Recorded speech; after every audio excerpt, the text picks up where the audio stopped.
बिस्मिल्लाहिर्रहमानिर्रहीम अल्हम्दुलिल्लाहि रब्बिल आलमीन अस्सलातु वस्सलामु अला अशरफिल अंबिया वल मुरसलीन व अला आलिहि व अस्हाबिहि अजमईन अम्मा बाद। मुअज़्ज़ज़ मुकर्रम सामईन व नाज़रीन इकराम, बंदगी शेखुल इस्लाम ख्वाजा ख्वाजगान शहबाज बुलंद परवाज बंदा नवाज के सुदराज रहमतुल्लाहि ताला अलैह के उर्स शरीफ की मुनासिबत से फ्यूज़ बंदा नवाज का सिलसिला चल रहा है और आज की इस नशिस्त में बंदगी मखदूम बंदा नवाज के सुदराज की जो है दस्तूर हयात जो था आपका, औलिया अल्लाह की रूटीन क्या रहा करती थी। औलिया अल्लाह जो है अपने औक़ात को किस तरह मसरूफ़ कार लाते और किस तरह वो जो है अपने वक्त को ज़ाय करने से बचते, उसका अंदाज़ा इस बात से होता है कि बंदा नवाज का जो हयातनामा हमारे सामने है। फ्यूज़ बंदा नवाज में हज़रत अल्लामा हकीम लईक़ अहमद नोमानी बंदा नवाज़ी रहमतुल्लाह अलैह ने जो तहरीर फरमाया है, उससे एक अंदाज़ा होता है कि सूफिया इकराम का जो है तरीक़ाकार क्या था। चुनाचे तहरीर फरमाते हैं कि सरकार बंदा नवाज का ये अमल था पीर मुर्शिद की हिन हयात, जब आपके पीर मुर्शिद ज़ाहिरी तौर पर थे, निफ शब्द को बेदार होकर पहले खुद वज़ू करते और फिर बावज़ू अपने मुक़द्दस पीर मुर्शिद को वज़ू करवाते, यानी पीर मुर्शिद को फिर आप वज़ू करवाते। और जब हज़रत शेख दाखिल हुजरा होकर मशगूल बहक होते तो आप भी तहज्जुद अदा करके बाहर दरवाजे से पुश लगाकर ज़िक्र व शगल में मसरूफ़ हो जाते। आपके पास पानी का आफ्ताबा और सैलाबची वगैरह सब चीज़ें इस गर्ज से मुहैया रहती कि जब हज़रत शेख नसीरुद्दीन चिराग दहलवी सुबह की नमाज के लिए हुजरे से बाहर आएँ तो उस वक्त वज़ू के लिए सामान तैयार मिले या तमाम चीज़ें लेकर बैठते। जब वज़ू कराते खुद वज़ू करते, नमाज फ़ज्र जमात से अदा करते। जब तक शेख औरात व वज़ाइफ में मशगूल रहते, आप तालिबों को राह सुलूक की तालीम देते। जब शेख का दरबार मुनक़िद होता, आप शरीक होते। जब बर्खास्त होता और शेख हुजरे में दाखिल होकर महवे इबादत होते, आप भी एक गोशे में बैठकर मशगूल रियाजत रहते और तालिबान राह सुलूक को तालीम दिया करते। इसी तरह से पहर में भी यही अमल होता, 5 वक्ता नमाज इसी तरह अदा फरमाते। जब हज़रत बंदगी शेखुल इस्लाम नसीरुद्दीन चिराग दहलवी का विसाल हुआ और आप उनकी जानशीन मुकर्रर हुए तो आपने दस्तूर बना लिया कि जिसके आखिर वक्त तक आप पाबंदी फरमाते। अपने विसाल तक क्या मामला रहा देखें। तालीम व तरबियत सलूक ही के ज़माने से पिछली रात को बेदार होने की आदत थी। जब सुबह की नौबत बजती तो नमाज तहज्जुद अदा फरमाते, इसके बाद सलातुत तहिया और दुआए खिलाफत पढ़ा करते।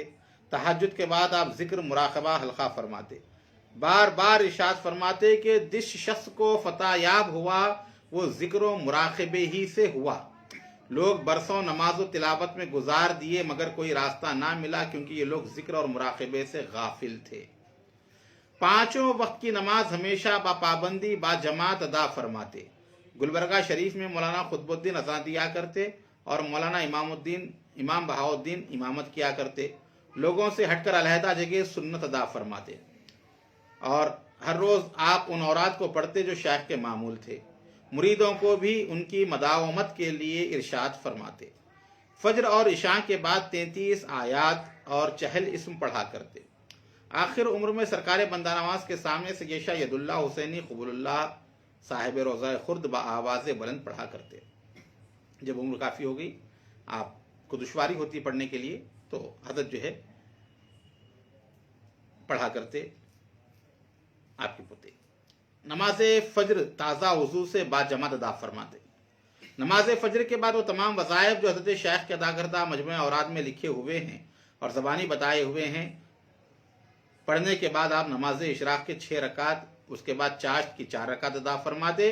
तिलावत भी करते, फिर कहीं जानमाज से उठते और अपनी जगह सज्जादा शयूखियत पर रौनक अफरोज़ होते। इसके बाद मखदूम ज़ादों के साथ हल्का सा नाश्ता फरमाते, यानी साहिबजादों के साथ जो है आप तनावुल ताम फरमाते छोटा सा। फिर जुमला बादाम, अंगूर, किशमिश जो खाजी नूरुद्दीन पेश करते उनमें से किसी कदर तनावुल फरमाते, अक्सर खुद मखदूम ज़ादों के लिए छोड़ देते। इसके बाद मजलिस वाज़ो नसीहत मुनक़िद होती। जो लोग सलाम करने के लिए आए होते वो और सबक पढ़ने वाले लोग जो आते वो सब खानखा के दालान के बैरूनी हिस्से में बैठते। खादी में ख़ास खाजी सिराजुद्दीन खानखा में खड़े होकर ये फरमाते, यारा बिस्मिल्लाह। ये सुनकर सब एक साथ अंदर जाकर खानखा के दालान में नीम चबूतरे के सामने हो जाते और एक साथ आदाब बजा लाते। फिर सामने से गुजर कर बाहर ایک اپنے اپنے مقام مقررہ پر یا اس حال کے لائق جگہ پر بیٹھ جاتا۔ سرکار بندہ نواز چند کلمات واز فرماتے، زیادہ تر علم تفسیر، حدیث اور سلوک کے مضامین پر، کبھی کبھی علم کلام و علم فقہ پر بھی ارشاد فرمایا جاتا۔ اس کے بعد خادموں کو اشارہ کرتے کہ ملاقاتیوں کے سامنے کچھ پیش کریں، تقسیم تبرک کے بعد جس میں خادمین سب کو برابر اور ایک ہی قسم کی چیز عطا کرتے۔ بزرگوں کا جیسے طریقہ ہے کہ جو بھی ان کے پاس جاتا وہ خالی نہیں آتا بلکہ کچھ نہ کچھ ان کو کھلاتے پلاتے۔ حدیث مبارکہ میں جو تاکید کی گئی ہے، رسول اللہ نے فرمایا جو کسی زندے سے ملاقات کرے اور وہ کچھ کھائے پیے بغیر اس کے پاس سے چلا جائے تو گویا اس نے مردے سے ملاقات کی۔ تو صوفیاء اکرام اس بات کا خاص طور پر جو ہے اپنی خانقاہوں میں لنگر کا اہتمام جو ہے رکھا کرتے، یا کوئی بھی چیز پلا دیتے یا کھلا دیا کرتے، یا کوئی چیز انہیں تبرک کے طور پر عطا کرتے۔ سرکار بندہ نواز حاضرین مجلس کی خیریت دریافت فرماتے اور حاجت برادری کے لیے فاتحہ پڑھنے کے لیے ارشاد فرماتے۔ دعائے فاتحہ ختم ہونے کے بعد چہرہ مبارک پر ہاتھ پھیرتے تو سب لوگ کھڑے ہو کر کلہا سرے زمین تک لا کر واپس ہو جاتے۔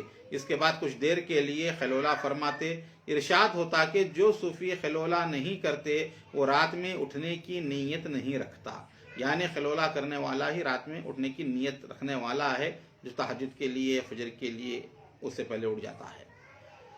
ساری رات چاہتا ہے کہ پڑا سوئے رہے، یعنی دن میں سوتا نہیں، خلولہ نہیں کرتا، اس کی نیت ہوتی ہے کہ رات تمام سویا کرے۔ خلولے کے بعد آپ وضو کرتے، نماز فی الزوال سورج کی نصف نہر ڈھلنے کے بعد ادا فرماتے، کتابوں کی تصنیف فرماتے تو فی الزوال کے بعد ہی لکھواتے، زوال ہونے کے بعد ہی جو ہے تحریر کرواتے۔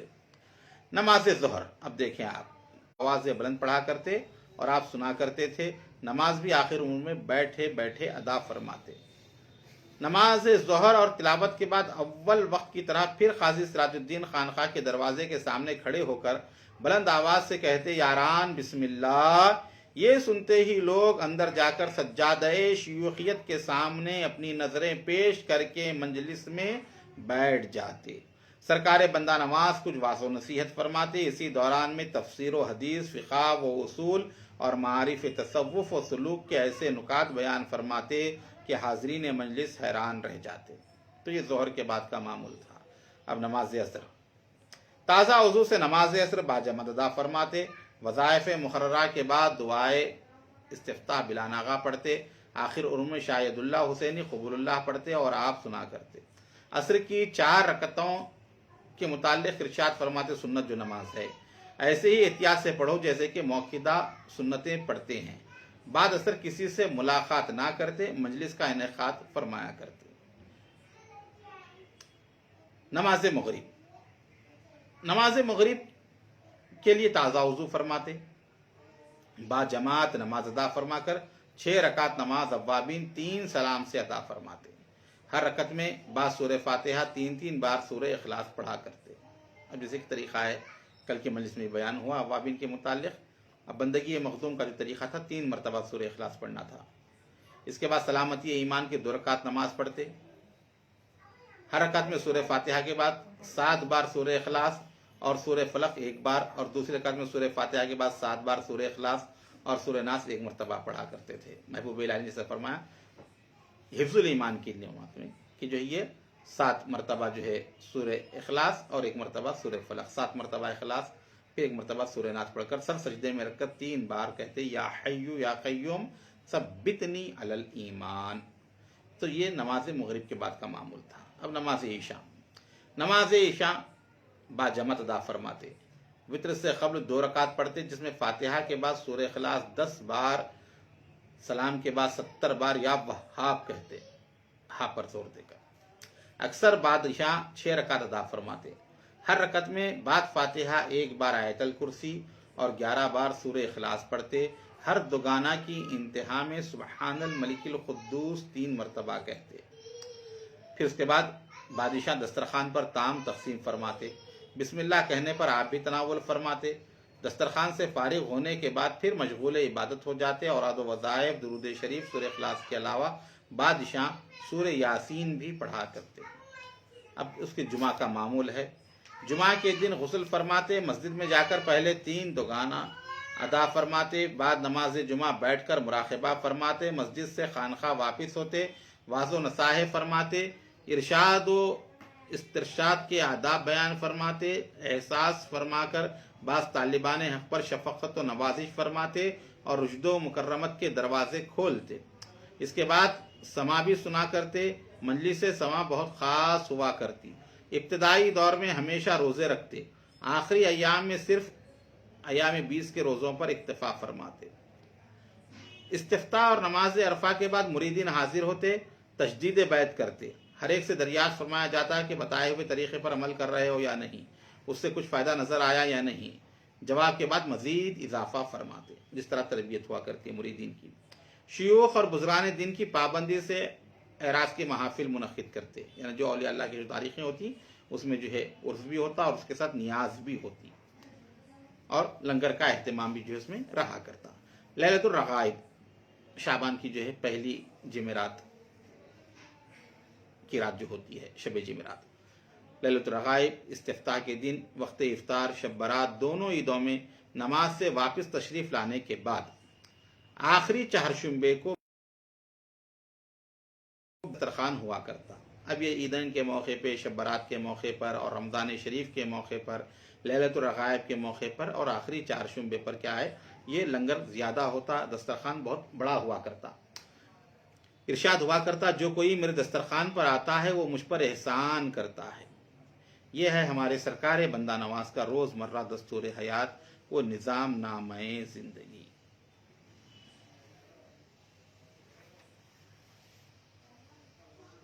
फैज़ रसा हिदायत इरशाद फरमाया, जिसको बहुत रंज हो उसको चाहिए आयतल कुर्सी और ला इलाहा इल्ला अंता सुब्हानका इन्नी कुन्तु मिनज़ ज़ालिमीन बहुत पढ़ा करे।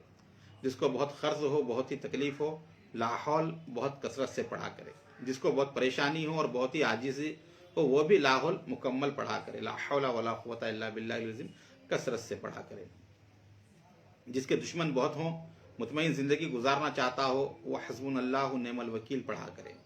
जिस शख्स को ऐसी परेशानी पेश आए कि जिससे छुटकारा ना मिलता हो उसको चाहिए बकसरत उफ़व्विज़ु अम्री इलल्लाह इन्नल्लाह बसीरुम बिल इबाद पढ़ा।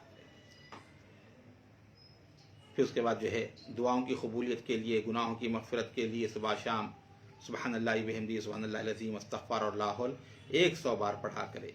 तो ये जो है आपने जो है फैज़ रसा हिदायत वगैरह जो है इसके मुतालिक जो है इरशाद जो है फरमाया और